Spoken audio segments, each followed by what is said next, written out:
Islam is built on two covenants, and these are spiritual covenants. One is the shahada, under which Muslims are bound, the binding of a soul to the example and teaching of Muhammad. And the second covenant is what I'm going to be discussing in this session. This is the covenant of the dhimma. It's the covenant for non-Muslims living under Islam. And if you could imagine two castles or two strongholds, spiritual strongholds, one containing Muslims and the other containing non-Muslims, and both controlled by Islam, that's the structure of Islam. It's provided a covenant for Muslims, but also a covenant of surrender for non-Muslims as well.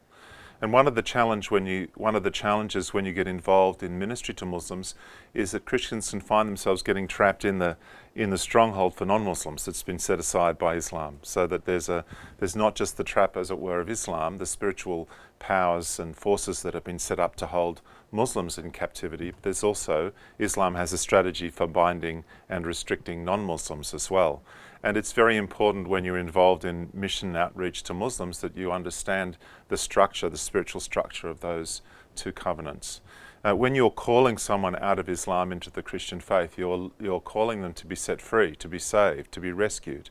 And it's important that you rescue them out of one fortress, not to put them in the other, but they'll be completely free as well.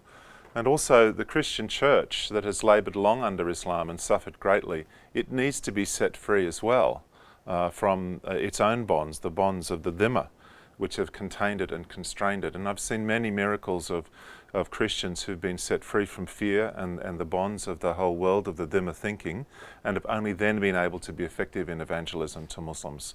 So that's why it's important to go deeply into this second covenant, the covenant of the dhimma, to explain how it works and why it needs to be resisted. In a later session, I will be providing prayers and a ministry strategy for coming against these two covenants and setting people free from them. So we will have the opportunity to go through that. But here we're going to begin with explaining the dhimma pact. And this is the first part of the session on understanding Islam in unpacking the dhimma. There are two kinds of surrender that Islam offers to the world. The first kind is the submission of the convert. So you say, I surrender, literally. I become a Muslim. But the second kind of submission or surrender is the surrender of conquest, where a non-Muslim community agrees to live under Islamic rule and accepts its authority. It's a political surrender, but it also has very significant spiritual dimensions to it as well, as you will see.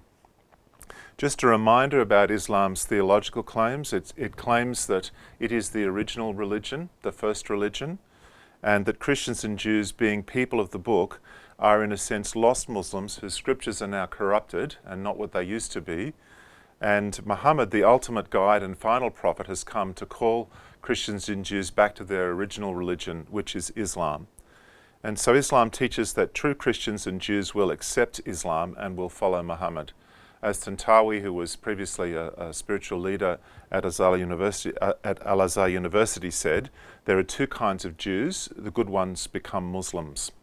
And that's the perspective of Islam towards Christians, that they, if they're really sincere and love God, they will follow Islam because it's the completion of their religion. Just a reminder also that the Quran says that Muslims are the best people with a destiny to guide mankind. And that is the destiny of Islam to dominate or rule or triumph over all other religions. And that is not only a spiritual triumph, but a political triumph. It's a military triumph. And we're going to look into the implications of that political or military triumph here. In 2006, Pope Benedict gave a speech in Regensburg, and he quoted Emperor Manuel II Palaiologos, a Byzantine emperor, who referred to Muhammad's command to spread by the sword the faith he preached. And all hell broke loose across the Muslim world after he gave that speech. It was a fairly academic speech, a lecture, and it would have been hard to predict the reaction, but I believe a nun was killed somewhere in Africa, and there were various riots, and a number of people were killed in those riots. And Muslim leaders protested the implication that Islam had been spread by violence. And one of the most interesting responses was the Grand Mufti of Saudi Arabia, Sheikh Abdulaziz al-Sheikh. He said, in response to the Pope, Muhammad gave three options. either accept Islam or surrender and pay tax. The third is actually the sword. And they will be allowed to remain in their land, observing their religion under the protection of Muslims. Those who read the Quran and the Sunnah can understand the facts. Now what he's saying is, it's not fair to say that Islam was spread by force, because people always had the option of surrendering and living under Islamic rule. So they weren't compelled to become Muslims. They had the choice of just surrendering to Islam. So you're maligning our religion when you say that Islam was spread by military force. A very interesting response, isn't it? Very, very interesting response. In a way, he confirms by his response the very truth of the thing that he's seeking to deny. So this is the classical view that Islam, when it spreads, should offer three choices.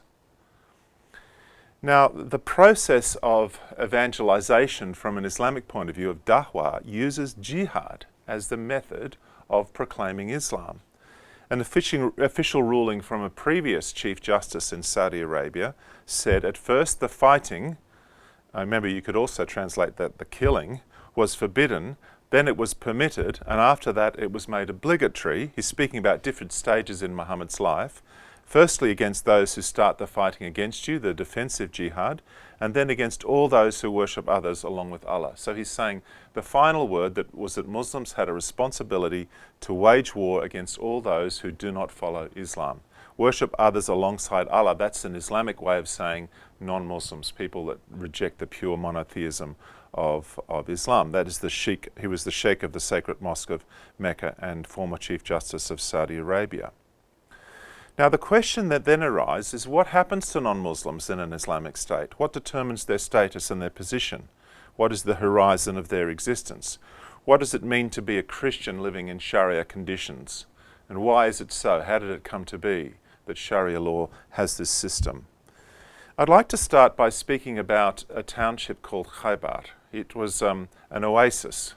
It is an oasis in Arabia. When Hezbollah was sending rockets over to Israel some years ago, some of them were called Khaybar rockets. That was their name. You know, like, remember Khaybar. We're going to put the name on the rockets. Rosie, the Balinese bomber who killed many people in Bali some years back, when he was convicted in the courtroom in Indonesia, he shouted out to the court, "Remember Khaybar, the armies of Muhammad are coming back to defeat you," he said. And in fact, the fate of Jews, Christians, Zoroastrians, Sabaeans, Hindus, millions of people were determined by the precedent in Islamic law of Muhammad's treatment of the Jews when he conquered them in Khaybar. It's a very important incident in the history of Islam that establishes the foundation in Islamic law for the position of non-Muslims in an Islamic world. In Medina, he found the Jews very difficult. They argued with him. He thought they would accept his claims that he was their Messiah, the one who was to come, but they didn't. And his biography says that he called them the men who argued too much. And he had long, difficult conversations with rabbis in Medina. In the end, he began expelling the tribes one by one. And he spoke to them and said, "Aslim taslam, accept Islam and you will be safe." The implication being if they didn't, they wouldn't. And the final tribe that was left in Medina, the Qurayza tribe, he wiped them out. About 600 to 900 men were beheaded in the marketplace of Medina. The women and children were enslaved.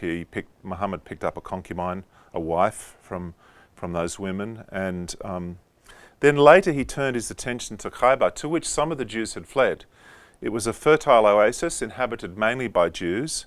And they were quite skilled at managing the trees that were there, the fruit trees.